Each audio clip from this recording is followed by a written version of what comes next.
ইউক্রেনকে অস্ত্র সহায়তা দেওয়া পশ্চিমা দেশে পারমাণবিক হামলার হুমকি দিয়েছেন রাশিয়ার প্রেসিডেন্ট ভ্লাদিমির পুতিন। শুরু করেছেন পারমাণবিক অস্ত্র ব্যবহারের জাতীয় নীতি পরিবর্তনের কাজ। রাশিয়ার রাজধানী মস্কোয় জাতীয় নিরাপত্তা কাউন্সিলের বৈঠকে ইউক্রেন যুদ্ধের পরিস্থিতি ও পশ্চিমা শত্রু দেশগুলোর অপতৎপরতা নিয়ে মতামত তুলে ধরে সার্বিক নির্দেশনা দেন প্রেসিডেন্ট পুতিন। বলেন, যুক্তরাষ্ট্র ও যুক্তরাজ্যের ক্ষেপণাস্ত্র ব্যবহার করে ইউক্রেন রাশিয়ার ভেতরে হামলা চালাচ্ছে। এমন পরিস্থিতিতে সার্বভৌমত্ব রক্ষার প্রয়োজন হলে পারমাণবিক শক্তিধর নয় এমন কোনো দেশের ভূখণ্ড থেকে হামলার হুমকি দিয়েছেন তিনি।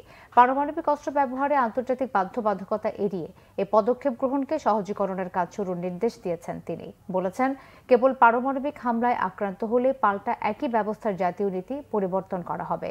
উত্তেজনাকর পরিস্থিতির মধ্যে যুক্তরাষ্ট্রের আলাস্কা রাজ্যের পাশ দিয়ে টহল দিয়েছে পারমাণবিক বোমা হামলা চালাতে সক্ষম রাশিয়ার দুটি বিশেষ বিমান। বলা হয়েছে, বেরিং সাগরের উপর দিয়ে ওড়ার সময় যুদ্ধবিমানের বহরটি আন্তর্জাতিক আকাশসীমা লঙ্ঘন করেনি।